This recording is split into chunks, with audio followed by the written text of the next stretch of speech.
మీకు ఒక స్టోరీ చెప్పాలారా? చెప్తా. అనగనగా ఒక రైతు ఉంటుండే. రైతు అంటే ఎవరు? పొలంలా పని చేస్తారు కదా, వాళ్ళను రైతులు అంటారు.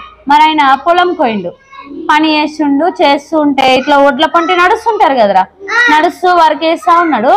సడన్ గా ఏదో తొక్కిండురా, మెత్తగా ఏంది తొక్కినా అని కిందికి చూసిండు. చూసే వరకు ఏం తొక్కిండు తెలుసా? ఆయన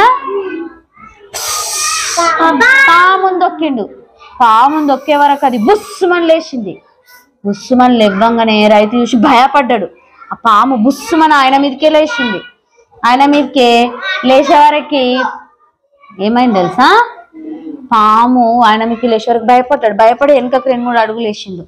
పాము బుస్సని ఇంకా వచ్చింది ముందుకు, ఇంకా అడుగులు వేసింది వెనుకకు, ఇంకా ముందుకు వచ్చింది పాము. ఆయన వెనకకు వస్తుండో పాము ముందుకు వస్తుంది. ఉరికిండి ఆయన. ఇక భయం వేసి ఉరికితే పాము ఎంబడ పడ్డదిరా రైతు ఎంబడ. ఆయన పొలంలో కింద పడుతూ మీద పడుతూ ఉరికిండు. ఒక చెరువు అడ్డం వచ్చింది మధ్యలో, అంటే కాలువ లాగా అడ్డం వచ్చింది. ఆ కాలువలో దిగిండు. పాము కూడా దిగుతుంది. కాలువ ఎక్కిండు, పాము కూడా ఎక్కుతుంది. అట్లనే వెంబడిస్తుంది. మధ్యలో ఒక గడ్డివామ అడ్డం వచ్చింది. గడ్డివామ అంటే సన్నగా ఉంటది, గడ్డాం అంటారు కదా, బర్లకు గడ్డి పెట్టేది. ఆ గడ్డాంలకేని చిన్న గడ్డాంలకేని దూరి పారిపోదామని చూసిండు.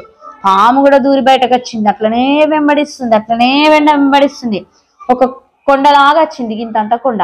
ఆ కొండెక్కి దుంకింది. ఇట్లా నన్ను వదిలేస్తుందేమో అని చెప్పి పాము కూడా కొండెక్కింది, దిగింది. అట్లనే వెంబడిస్తుంది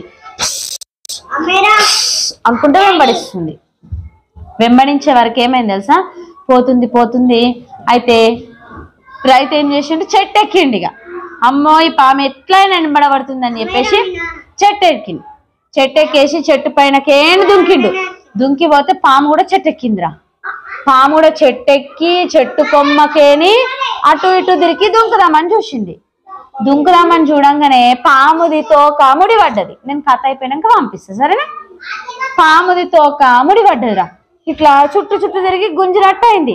పాము మొత్తం వేలాడుతుంది ఇక కిందికి. తోకనేమో పైన చెట్టు కొమ్మకు ముడి పడ్డట్టు అయింది. పాము ఊగుతుంది. ఎట్లా ఊగుతుంది? ఇట్లా ఉయ్యాలు ఊగినట్టు ఊగుతుంది. ఇక పాము రైతుని మర్చిపోయి ఉయ్యాలు ఊగినట్టు బాగుంది అని నవ్వుకుంటూ ఊగుతుంది. అరే ఉయ్యాలు కూడా బాగుంది, నాకు ఎంత బాగా అనిపిస్తుంది అని రైతుని విడిచిపెట్టేసింది. రైతు మర్చిపోయింది పాము. రైతుగా ఇంటికి వెళ్ళిపోయిన అమ్మాయ్య నన్ను వదిలేసింది అనుకుని ముట్టపండు బిడ్డ. అయితే నన్ను వదిలేసి